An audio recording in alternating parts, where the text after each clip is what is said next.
Hoy, desde la calle Real, una entrevista con el doctor en Historia José Antonio Serrano. Veremos un reportaje sobre la exposición Dictaduras en Centroamérica y un documental sobre la Escuela Nacional de Bellas Artes y la agenda cultural de la semana. Comenzamos. Bienvenidos a su programa Desde la calle Real. Hace unos días se realizó el Congreso Centroamericano de Historia en la Universidad Nacional Autónoma de Honduras. En esta ocasión tuvimos la oportunidad de entrevistar a José Antonio Serrano, presidente del Colegio de Michoacán, México. Esta entrevista fue realizada por Marvin Barahona, coordinador de la Unidad de Investigación del CAC. Veamos lo que sucedió.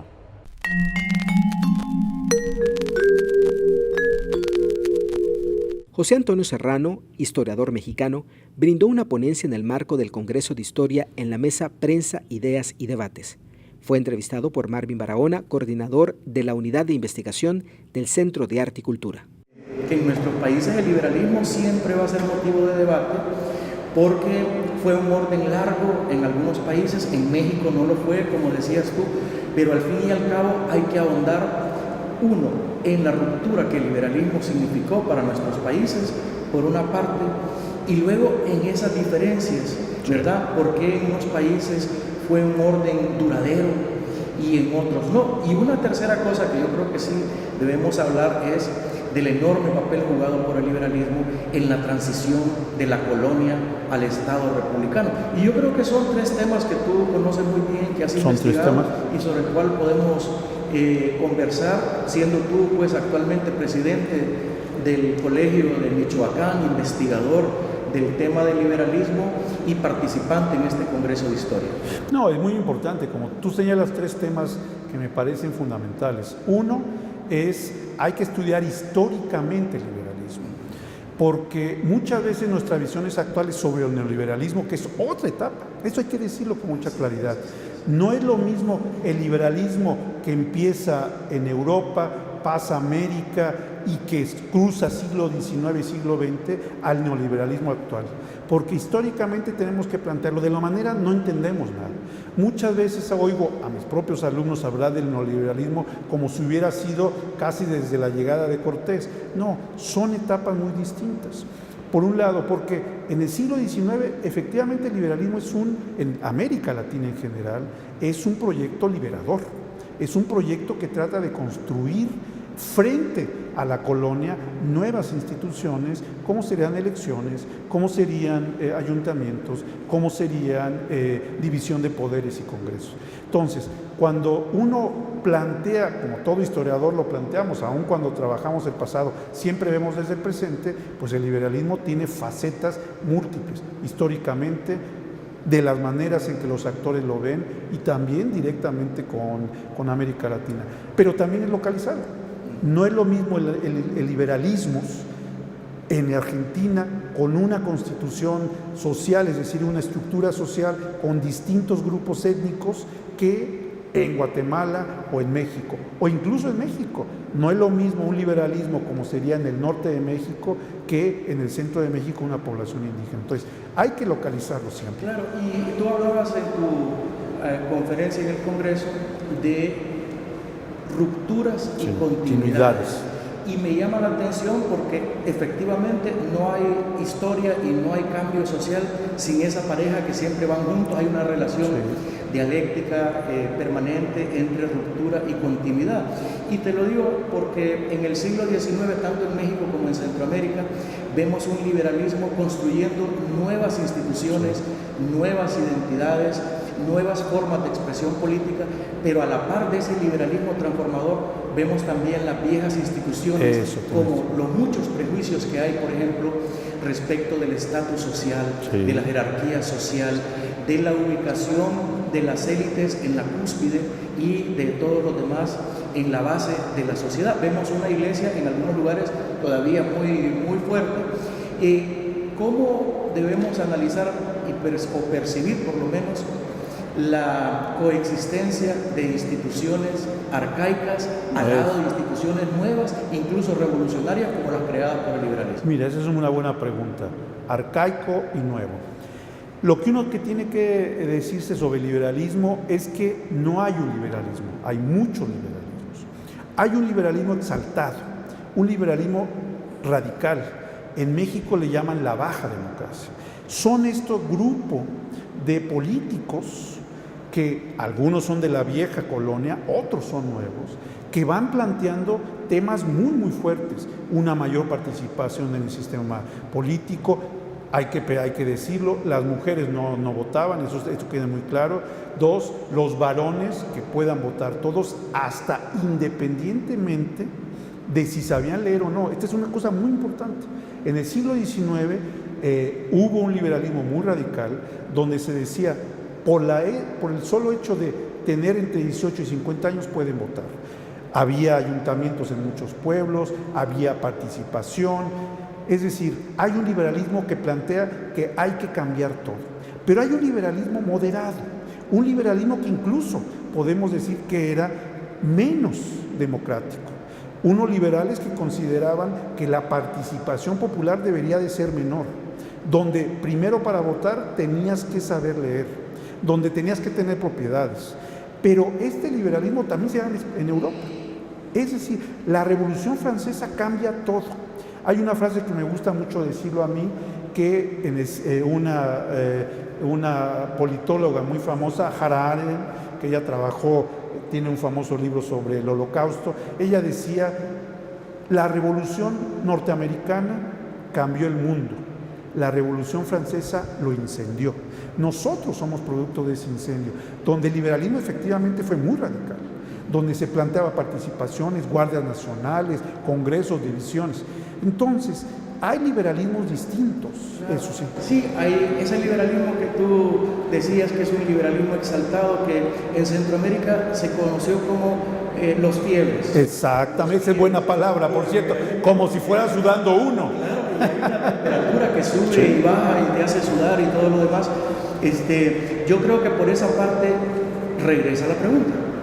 Había este liberalismo exaltado, en algunos momentos tiene poder, se consolida, se expresa, tiene periódicos, tiene otros medios de difusión y sobre todo es muy pegajoso, es muy atractivo, no digamos para las masas que no existían, pero para los colectivos que existían y podían entender esto, era bastante pegajoso.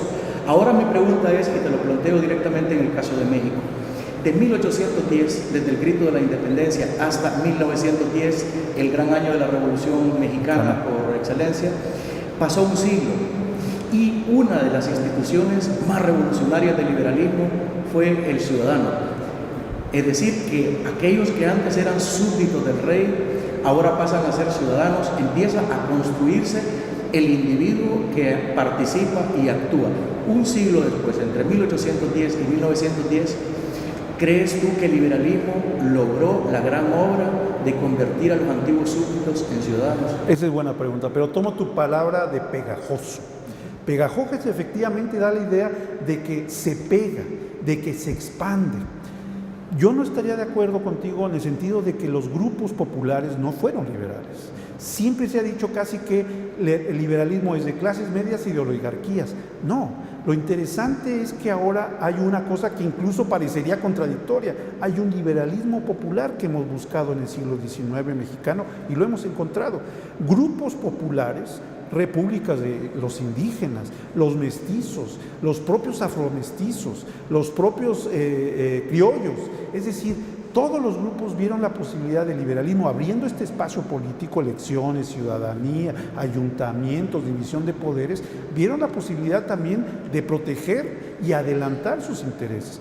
Nosotros lo sabemos en México, que es el mejor caso que conozco, en el caso de México, repúblicas indígenas, algo colonial, vieron al liberalismo, sobre todo las elecciones, como una manera de negociar cosas. Entonces, ¿qué es lo que sucede? Vayamos de cuenta, siempre como historiador, a hacer periodos y regreso, ¿qué pasó entre 1810 y 1910?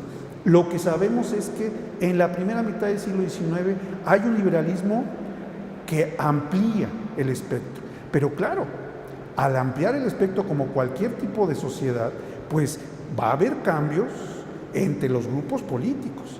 Y en algún momento los grupos políticos se van a dar cuenta que tienen que cerrar el espacio, tienen que disminuir las elecciones, tienen que disminuir los ayuntamientos, tienen que disminuir los poderes de los congresos y entonces surge otro liberalismo que es muy conservador. Entonces, hay que decir que al contrario de lo que sucede en Estados Unidos o en Gran Bretaña, donde el liberalismo primero es de élites que después amplían los derechos ciudadanos, en México y en otras partes primero se amplían los derechos ciudadanos y después tratan de controlarlos. ¿Cuál es la manera? La dictadura. La dictadura de Porfirio Díaz a partir de 1873 es cerrar el liberalismo, se vuelve más conservador. La palabra de la bandera de Brasil, orden y progreso. Ahí está ese liberalismo. Después, durante la Revolución Mexicana, ese es el que rechaza. Los revolucionarios mexicanos, hay una revolución social que siempre decimos, antes de la rusa, la Revolución Mexicana fue donde puso la cuestión social. Bueno, pues ahí esos revolucionarios mexicanos consideran al liberalismo, pero de don Porfirio Díaz, y por consiguiente todo el siglo XIX, que debería de acabarse. El liberalismo no es un proyecto viable socialmente. Eso es importante decirlo, ¿no? Claro. Y de todo lo que tú dices, yo deduzco y tengo dos opciones. Una, decir, el liberalismo fue la materia prima, el argamasa principal con que se construyó el Estado independiente, el Estado nacional republicano en México. Y al mismo tiempo me pregunto si el liberalismo dividió o cohesionó a la sociedad mexicana, porque hay un Estado nacional que existe con sus instituciones republicanas, pero también hay desacuerdos profundos en la sociedad mexicana que lo enfrentan internamente. A la mitad del siglo lo enfrenta con Estados Unidos y esa dolorosa pérdida de la mitad del territorio mexicano como resultado del enfrentamiento con el imperialismo de Estados Unidos, ¿verdad? Pero entonces, reiterando la pregunta, ¿el liberalismo dividió o unió a la sociedad mexicana? Y una segunda que quería hacerte es, hablamos de los liberales como si ellos estuvieran actuando solos como protagonistas únicos de esta película, que es la construcción del Estado y la República en México y América Central, pero estaban también los conservadores. Sería interesante verlos. ¿Cómo lo ves tú? De nueva cuenta, vamos, los liberales en la primera mitad del siglo XIX, y es un poco lo que planteaba ayer en la conferencia, que me hicieron el privilegio y el honor de invitarme, lo que planteaba es que en la primera mitad del siglo XIX mexicano no es liberales contra conservadores, sino que son distintas maneras de liberalismo. Liberales moderados y liberales exaltados, donde realmente son los conservadores que son monárquicos, pero monárquicos absolutas. Hay que saber que el liberalismo, Gran Bretaña, pues existe una monarquía constitucional, son liberales. Acá los conservadores lo que querían es una monarquía que no hubiera elecciones, que no participara, que no hubiera república, que no hubiera, y eso es lo que ahorita te contesto, la cuestión de autonomías provinciales. ¿El liberalismo dividió? Sí dividió, porque era un discurso nuevo, que iba en contra incluso de lo que había pasado. Pero lo que yo planteo allá es que el liberalismo no fue el tema, y eso estoy seguro, para ustedes, para los países centroamericanos es evidente, para México no. Lo que más dividió a las élites fue el federalismo, no el liberalismo. El liberalismo sí tenía un intento claro de ampliar, pero donde fue el tema central, ahora lo sabemos, en México en la historiografía, es el choque entre federalistas, centralistas y un término más fuerte, confederalistas. Sabemos qué bien que es el federalismo, autonomías locales frente al gobierno, una autonomía local muy fuerte. Centralismo es sencillamente, no hay estados, son departamentos a la francesa. El confederalismo es más fuerte. El confederalismo es la idea de que los gobiernos regionales son los que construyen a la nación. Ellos deben de tener al interior amplísimas facultades militares, fiscales, políticas, y el gobierno casi es un ministerio, el gobierno nacional casi es un ministerio de relaciones exteriores. Ellos representan al Estado, a México, frente a las otras naciones, pero internamente los confederales son más fuertes. Entonces, regreso a tu pregunta, ¿el liberalismo desunió? Sí, pero el gran tema, y en México ustedes sé que por la República Federal saben que el federalismo fue un elemento de disensión, de confrontación. En México, como solo hubo en sentido estricto 10 años de centralismo, el federalismo parece que siempre fue una cosa natural, casi desde Hidalgo, que es nuestro fundador, el padre de la patria, pues siempre fue federalista. No, el federalismo fue disolvente y en confrontación. Eso es muy importante entenderlo, porque entonces son varios niveles. No es el liberalismo lo que nos divide, lo que nos dividió en gran parte es la confrontación entre estos tres proyectos: federalismo, centralismo, confederalismo, lo que más desunió. Sucesos históricos. La historia de México es una de las más ricas de América Latina y probablemente del mundo, desde la época de antes de la conquista hasta la actualidad, y es una cultura muy influyente, yo diría que en todo el mundo. Y por lo tanto se vio siempre inmersa en acontecimientos históricos internacionales. Y por ahí va mi pregunta: dos hechos grandes. Uno, la invasión de Estados Unidos, tal vez la claudicación del general Santana, y Maximiliano y la monarquía impuesta desde Francia. Dos sucesos históricos muy importantes. Me pregunto yo desde Honduras si eso ayudó a consolidar el Estado Nacional mexicano, qué tipo de Estado Nacional consolidó y cómo modificó la relación de fuerzas políticas, cómo modificó al liberalismo, cómo modificó al conservadurismo. Lo modificó el trauma. Hay un famoso libro de un historiador que funda gran parte de los estudios históricos, que se llama Edmundo Gorman, llama el trauma de su historia, ese tamaño, que es la guerra de 1847. Y efectivamente, la guerra implicó enfrentamientos militares por parte de un país en medio de un federalismo. Por eso digo que es. ¿Qué es lo que sucedió cuando entran las tropas por Veracruz y por el norte?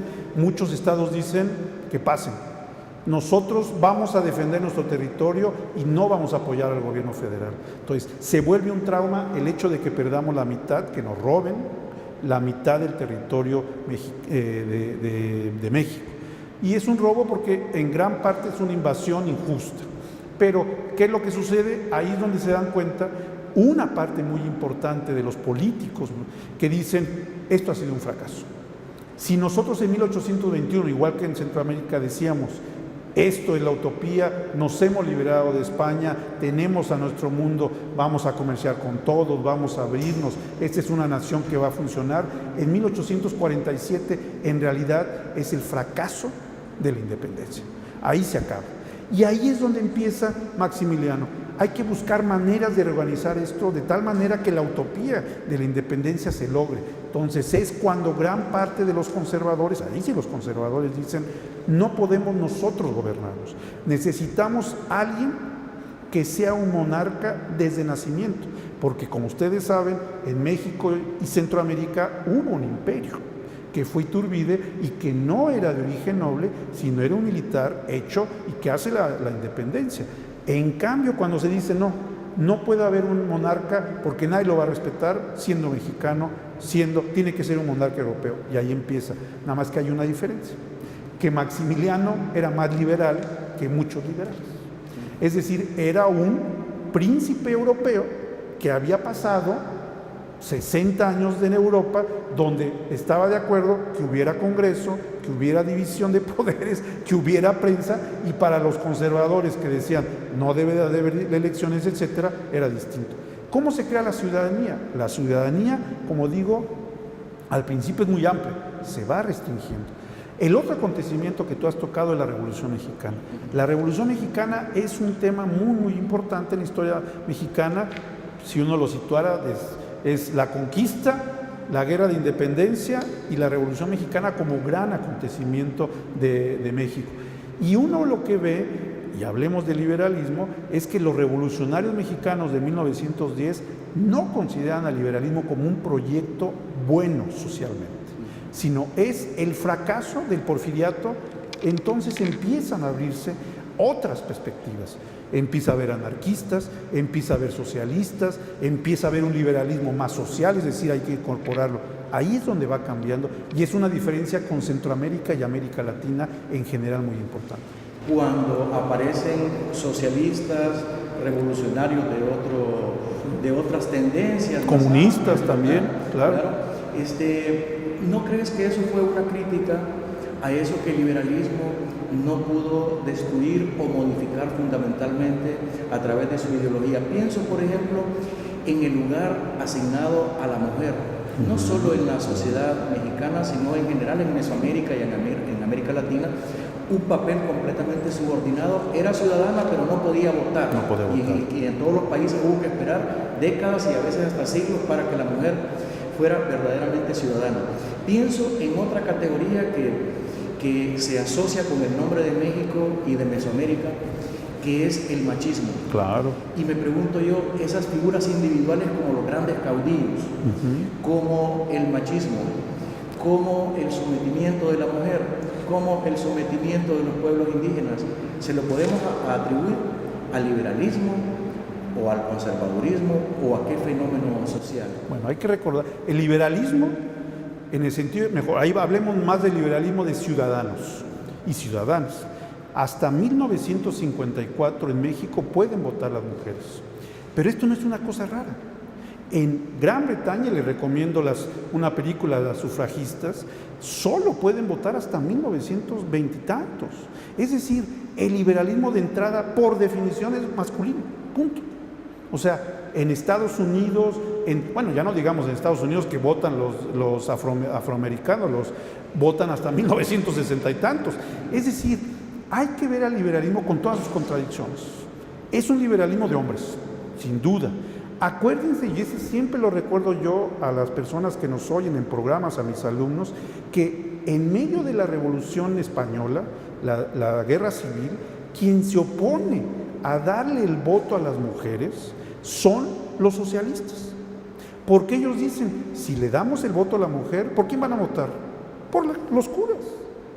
Ese es el razonamiento. Entonces, ¿qué es lo que sucede? Que el liberalismo efectivamente es un liberalismo para hombres. ¿Qué sucede con la mujer? Sí, efectivamente, y vamos al machismo. Si el machismo es violencia, si el machismo es menosprecio, efectivamente sí, es una sociedad machista en general, pero también en todos lados. El liberalismo no va a resolver eso. No le podemos pedir algo al liberalismo que no lo es. Es un liberalismo que realmente se vuelve social hasta finales del siglo XIX y nos toca a nosotros. Pero también hay que entenderlo. El liberalismo no es un proyecto total, no es un proyecto que cambie todo. Va cambiando por etapas y va haciéndose conservador también por etapas. Entonces, la mujer es importante, los niños, por ejemplo. Hay estudios sobre la mujer, muy buenos, por cierto, de género, donde demuestran que la mujer en la etapa colonial estaba mejor, porque podía tener propiedades, tenía derechos, tenía privilegios. Cuando llega el liberalismo y dice todos somos iguales, eso le quita fueros que a las mujeres indígenas eran mejor. Entonces, el liberalismo tiene esas caras, hay que comprenderlo. Por eso, cuando nosotros estudiamos el neoliberalismo, yo les digo, ese neoliberalismo no necesariamente es el que tenemos. Podemos rescatar, la pregunta que yo me haría, ¿podemos rescatar frente a la caída del muro de Berlín, frente a otros proyectos, algún tipo liberal? Sí. No el liberalismo.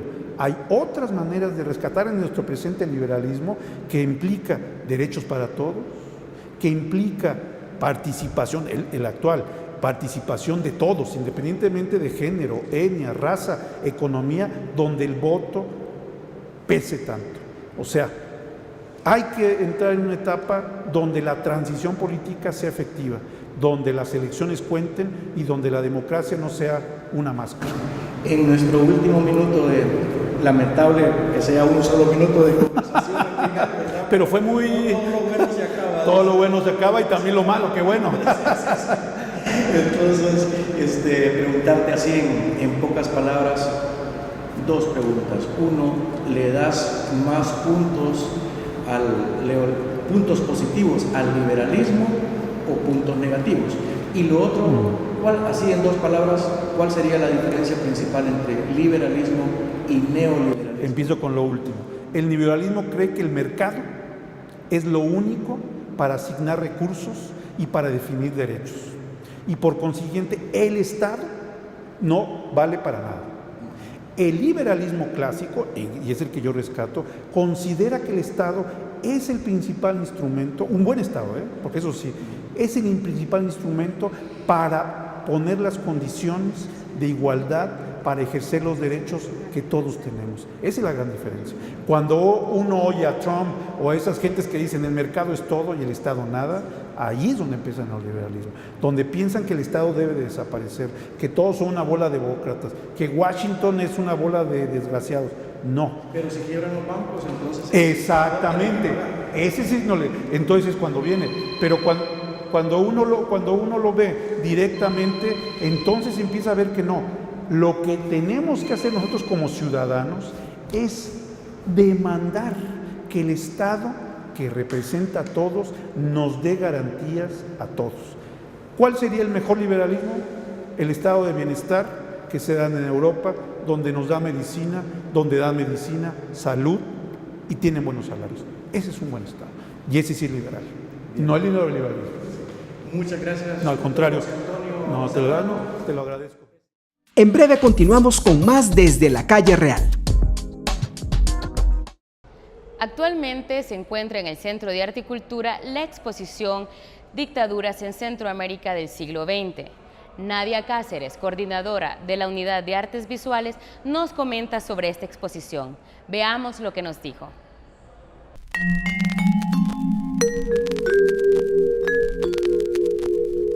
Nadia Cáceres, coordinadora de Artes Visuales del Centro de Arte y Cultura, nos habla sobre la exposición Dictaduras en Centroamérica, la importancia de la museología en la memoria histórica y lo que se pretende a nivel centroamericano con esta exposición. Justamente el año pasado, después del primer congreso de producción e investigación cinematográfica, tuvimos un acercamiento con la Universidad de San Carlos, específicamente con Cinemateca, y uno de los representantes, que es el máster Edgar Varías, nos hizo la propuesta de presentar una muestra que tenía mucha relación con el rescate de fondos fílmicos, que tenía por título Huico y el cine, la creación y el mito. Nos presentó en el mes de noviembre la propuesta, la discutimos a nivel de la dirección y desde la dirección pues se planteó la posibilidad, bueno, qué bien, tomamos este proyecto, pero ¿qué parece si empezamos a integrar otros diálogos con otros países que tenían, ¿no?, la misma temática de discusión? Entonces le planteamos la idea a la Universidad de San Carlos, le parecieron y así de esa manera empezamos a trabajar. Entonces fue casi un proceso de producción de casi como 8 meses, ¿no?, haciendo gestiones, trabajando lo de los guiones, la investigación por país, ¿no?, luego que ya se iba a integrar también El Salvador y así sucesivamente hasta el producto que tenemos el día de hoy. Ninguna gestión es fácil, ¿no? Lo que sí tienes es un compromiso, ¿ya? Porque veíamos, bueno, fue todo un reto que se nos planteó a la unidad, se nos transfiere obviamente esta responsabilidad, fue todo un reto de cómo uníamos el diálogo de 3 países, Guatemala, El Salvador y Honduras, ¿ya? Y por eso es que se planteaba desde el concepto mismo esta parodia literaria, digamos, de estos 3 conceptos homónimos, homófonos y homógrafos. O sea, son las visiones de 3 países de una historia en común, pero que se vivió en diferentes contextos. Y lo mismo pasa entonces con el diseño de la muestra, ¿entiendes? O sea, se trabaja en Guatemala, paralelamente ya una investigación previa que ya había, El Salvador, que nos damos cuenta que el Museo de la Palabra y la Imagen tenía un mismo diálogo, solo que con otra visión muy diferente, y Honduras, que empieza a trabajar su investigación, pero también enmarcado en otro punto de las dictaduras, con otra visión de las dictaduras. Todo fue encajando, porque Guatemala se enfoca justamente en cómo se construye el mito. Entonces, cómo a través de los medios de comunicación, el cine, la fotografía, todo el aparato educativo va formando el concepto de los dictadores. ¿Quiénes son los que ayudan y colaboran con los artífices?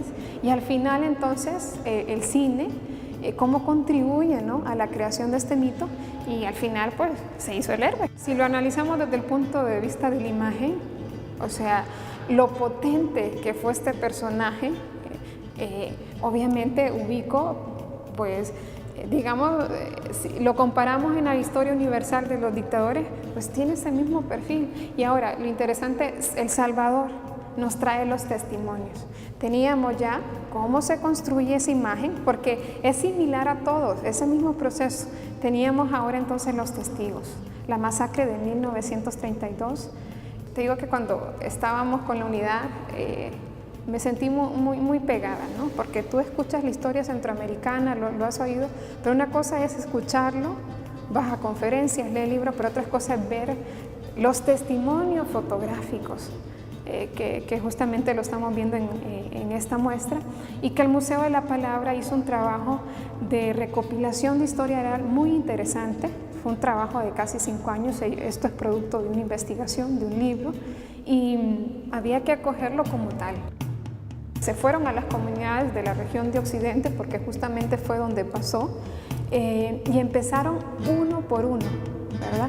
A preguntarles, hicieron toda una recopilación documental, cinematográfica, de fichas, ¿verdad?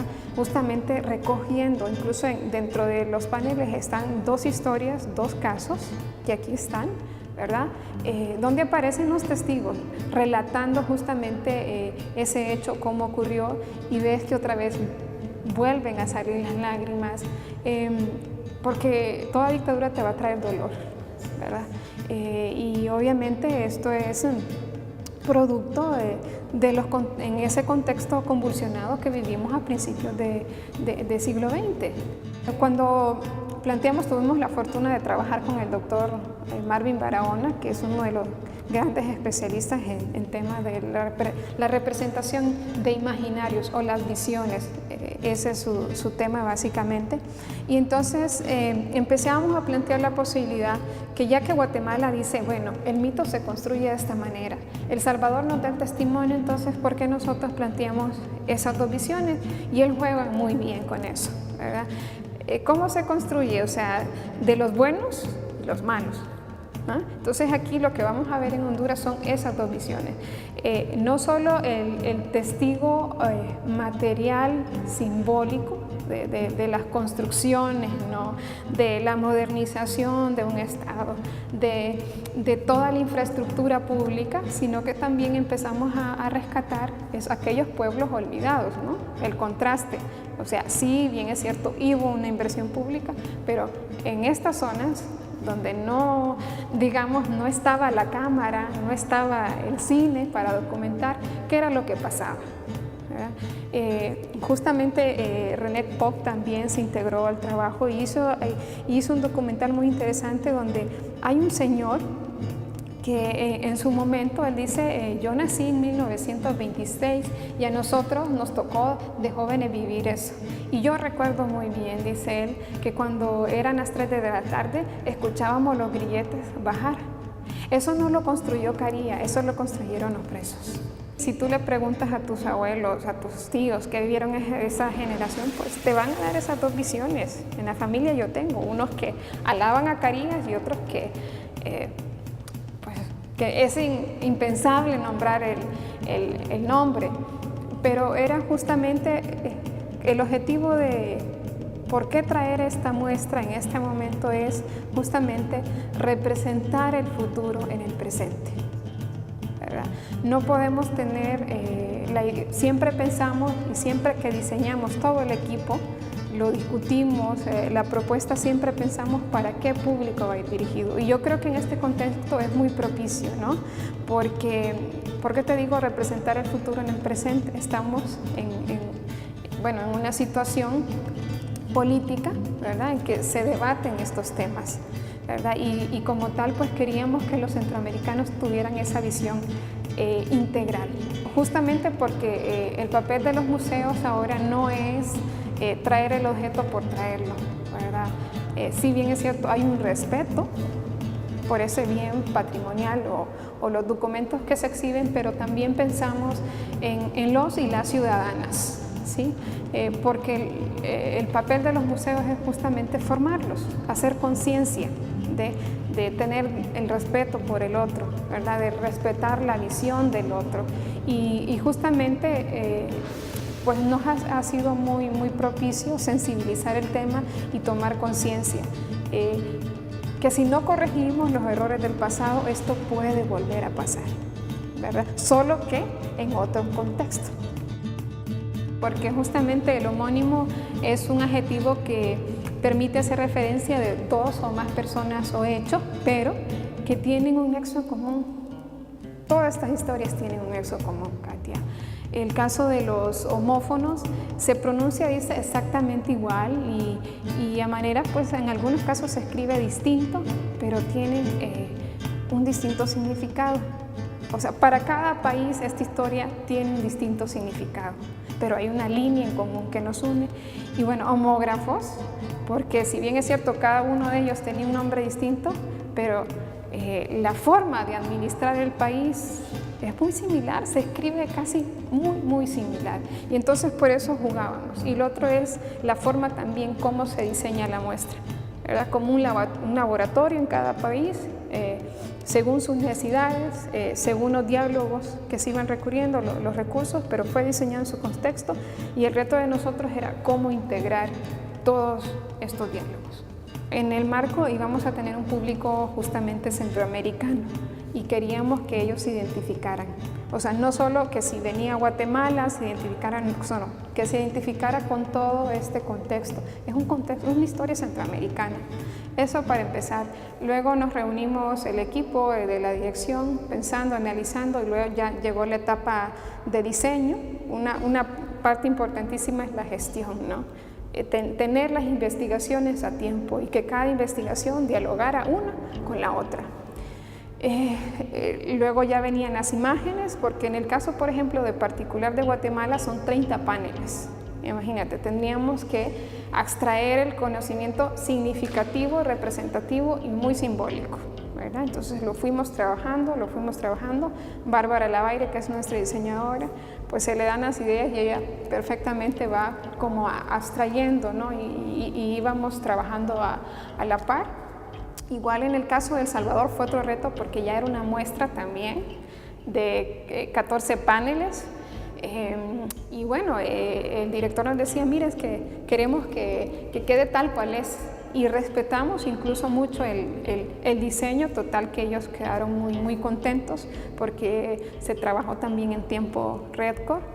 Y luego ya pues Honduras, porque siempre que tienes un diálogo pues de casa, pues es más fácil, pero cuando ya trabajas con el patrimonio del otro se vuelve un poco más complejo, ¿verdad? Y entonces era como que todos tuviéramos la integralidad, que todos estuviésemos de acuerdo, incluso independientemente que se trabajó con Guatemala, El Salvador, todos tuvieron la misma información a tiempo, que todos pudiesen analizar y sí miraban el hilo conductor, no solo en cuestión de contenido, sino que también en cuestión de imagen y línea gráfica.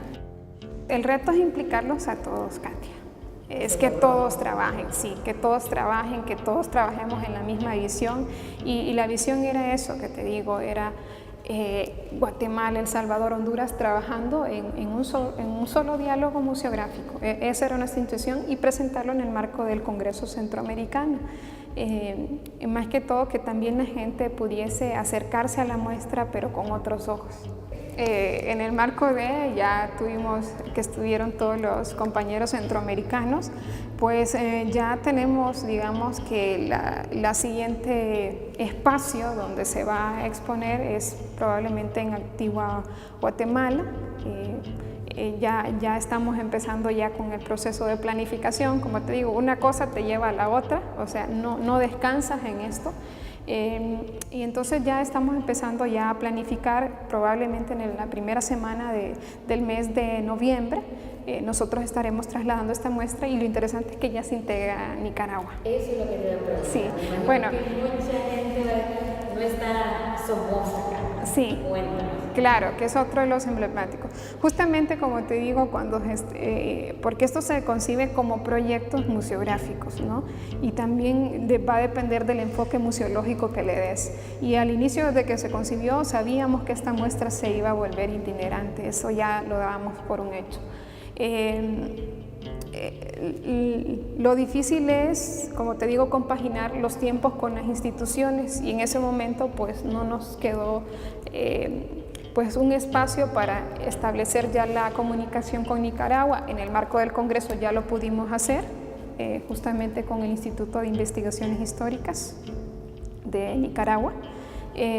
Ya vamos a empezar ese diálogo, ya hemos quedado en un compromiso, y entonces la cita va a ser en Ciudad de Guatemala la primera semana de noviembre. Posteriormente iremos ya dialogando, pasarlo de repente a El Salvador. Quiero rescatar que tuvimos mucho apoyo de la Embajada de El Salvador aquí en Honduras, a través del señor embajador, el señor Juan José Teras. Él pues muy amable, participó, estuvieron muy de cerca en toda esta gestión, entonces lo cual nos facilitó tener un diálogo permanente también y una comunicación directa con el Museo de la Palabra y la Imagen, a través de su director, Carlos Consalvi, que también fue muy gentil, muy cordial, y quiero agradecerles a ambas instituciones porque en realidad nos dieron su trabajo y confiaron mucho en este proyecto, ¿no? En esta visión que se concibió y que estuvo coordinada bajo la dirección del Centro de Arte y Cultura de la Universidad. El trabajo del centro siempre ha sido hacer no solo un centro que se enmarca dentro de proyectos museográficos estéticos, también tenemos un compromiso, ¿verdad?, sobre todo académico y educativo, y es poner en la mesa este tipo de temáticas que en cierto determinado tiempo pues se vuelven sensibles. Una dictadura no es fácil abordarla, ¿verdad? Hay que analizar varios elementos porque justamente compaginamos con muchas visiones, pero ese es nuestro trabajo y ese es el compromiso. Vamos a seguir trabajando también en estas temáticas porque es una forma de llegar a la comunidad, de educar, de compartir. El Centro de Arte y Cultura acoge desde el 19 de julio la exposición Homónimos, Homógrafos, Homófonos, las dictaduras del siglo XX en Centroamérica, donde se abordan los periodos de los dictadores Tiburcio Carías Andino de Honduras, Maximiliano Hernández Martínez de El Salvador y Jorge Ubico de Guatemala. Esta muestra permitirá ver cómo se construyen las visiones de los imaginarios de las dictaduras. Hace algunas semanas se realizó el taller de cine documental impartido por Marta Clarice Hernández y Servio Tulio Mateo. Uno de los trabajos que se elaboró en este taller habla sobre la Escuela Nacional de Bellas Artes. Veámoslo a continuación.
O sea, Bellas Artes es,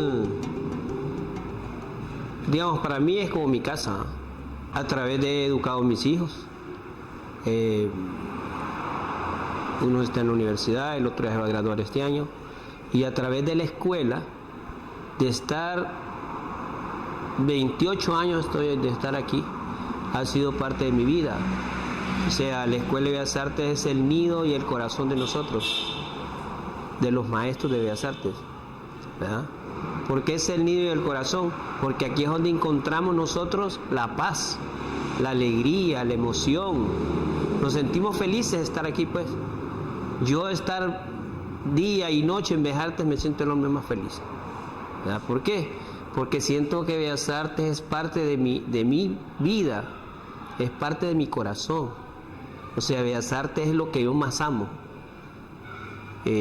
Incluso me decían cuando yo estaba casado que me interesaba más Bellas Artes que la casa, que mis hijos. Le digo, pues sí, Bellas Artes es mi esposa. Esa es la que más amo, ¿verdad? Entonces, incluso estoy separado prácticamente por eso, porque nunca me voy a mi casa, más en Bellas Artes. Yo aquí, a veces van a paseos, yo nunca voy a los paseos, me quedo en Bellas Artes. En la Navidad paso aquí en Bellas Artes, en Semana Santa paso aquí en Bellas Artes. O sea, como le digo, Bellas Artes es el ser que más importancia tiene en mi vida. ¿Por qué? Porque aquí está el corazón, los alumnos son parte, aves que vuelan sobre uno para sentirse feliz con ellos. Ellos son unas aves que le dan vida, le dan alegría a la escuela, con todos sus defectos que tengamos todos, pero ellos son la parte principal de Bellas Artes. Los jóvenes y las jovencitas son la parte de la vida, el corazón. Cuando no están ellos, nos sentimos tristes, y cuando están ellos, nos sentimos alegres y también nos enojamos, porque también ellos hacen cosas que botan la basura donde no deben botarla. Porque si yo amo una casa, la tengo que tener bien aseada. Entonces, el alumno, ¿qué es? El que ama Bellas Artes, porque es el que da la vida a Bellas Artes. Bellas Artes no son las cuatro paredes, Bellas Artes es la juventud que está estudiando. Porque si no hubiera nacido esta escuela, o no le hubiera importado a las autoridades en aquella época, y gente interesada, artista, como Arturo López Rodesno, que fue uno de los que metió el corazón para que abrieran Bellas Artes, ¿qué sería del joven que tiene el talento y no tiene una escuela? Sería un árbol cortado. En 1916 a 1917 se hizo el edificio de Bellas Artes, pero no para la escuela, sino que era una alcaldía, ¿verdad? La alcaldía de Comayagüela. Como ustedes miran, la parte donde está la biblioteca y todo eso nuevo, ahí era el patio donde entraban los carros a pagar sus impuestos. ¿Cuáles eran los carros? Los caballos, ¿verdad? Los caballos entraban por esta puerta de atrás y a pagar sus impuestos, ¿verdad? Tenían el salón, donde está el salón de las bodas, donde casaban, ¿verdad? Tenemos la parte de arriba, eran las oficinas. Ahí por donde está el molino de arcilla, ahí todavía, no sé, todavía están unas argollas a todo alrededor de eso, porque ahí amarraban los caballos, ¿verdad? Porque aquí a Comayagüela le dicen los inditos, ¿verdad? Los de Tegucigalpa les decían a los Comayagüelas los indios. Se nace la Escuela de Bellas Artes porque el edificio queda solo, porque Carías cambia, pasa a la alcaldía al centro. Y como le digo, la anécdota que podemos encontrar aquí, que a veces cuando uno está solo, usted oye ruidos, oye que las puertas las cierran y yo salgo corriendo y subo y no hay nada, ¿verdad? O sea que se azoran en la escuela. El otro día estábamos sentados con compañeros un domingo, estábamos trabajando y miramos que por la ventana de la biblioteca se asoma una persona y nosotros los asustamos. Pero Jolo se asomó y se fue para atrás, ¿va? Y Jolo estábamos los dos, estábamos trabajando en una escultura. Entonces hay muchas anécdotas dentro de la institución que parece que no fuera verdad, pero es verdad, ¿verdad?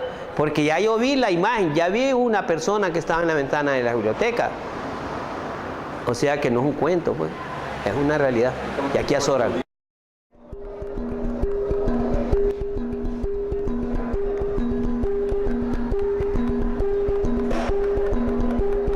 Despierta, despierta, alma despierta, enciende el fuego que está en tu interior. Despierta, despierta, alma despierta, enciende el fuego que está en tu interior. Descubre el camino y encuentra al guía que te enseñará a que abras tus alas y prendas el vuelo que tanto deseaste, que nace adentro hacia la luz, hacia la luz.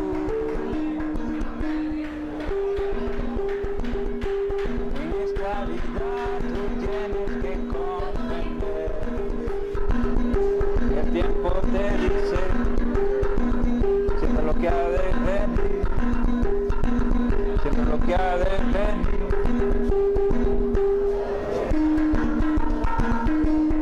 Pon atención a cada escena y no subestimes ni un solo instante del sentir,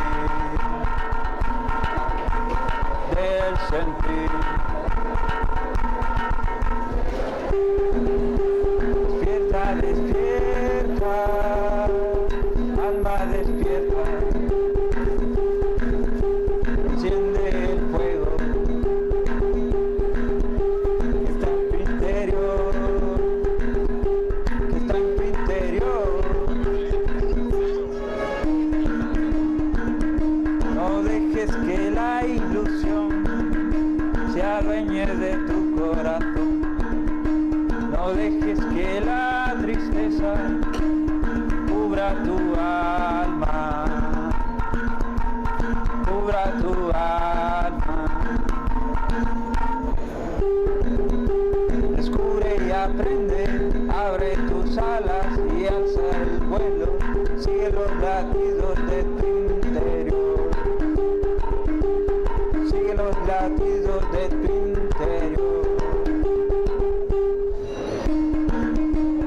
No desfallezcas, no lo permitas, que tu idea se disuelva en las turbulencias del caos, en las turbulencias del caos. Sigue adelante.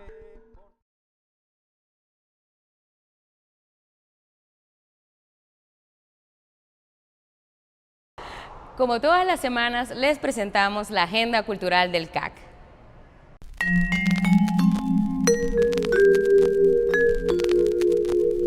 En la agenda cultural de la semana destacamos la edición 17 de la Exposición Filatélica Nacional, abierta del 2 al 10 de agosto, de lunes a sábado de 9 de la mañana a 4 de la tarde y domingos de 9 de la mañana a 3 de la tarde en el Centro de Arte y Cultura de la UNA. Para más información de estas y otras actividades culturales, te invitamos a visitar nuestras redes sociales. A continuación presentamos parte de la historia de este hermoso edificio que alberga el Centro de Arte y Cultura de la Universidad Nacional Autónoma de Honduras. El edificio fue construido en la década de los 40 para funcionar como el Hotel Panamericano, que llegaría a ser por algún tiempo el hotel más importante de la capital. Diplomáticos e importantes personalidades se hospedaron en sus habitaciones, convirtiéndose durante algún periodo en el eje de la actividad social de la élite de la ciudad. Como muestra de su importancia y como aporte histórico del edificio, en su interior se encuentran dos murales originales del pintor hondureño Arturo López Rodezno. En 1952, el Estado de Honduras compró el edificio a la familia Bendec por un precio de 397,000 empiras. El mismo año comenzó a funcionar la Facultad de Medicina, junto a la Facultad de Química y Farmacia y la de Odontología. En diciembre de 2010, la Universidad Nacional Autónoma de Honduras decidió convertir el edificio del antiguo Hotel Panamericano en un espacio artístico y cultural, iniciando los estudios técnicos para la rehabilitación física del inmueble por una iniciativa de la Rectoría de la Universidad Nacional. Y luego de solventar la situación legal del inmueble, se creó el Centro de Arte y Cultura de la Universidad Nacional Autónoma de Honduras.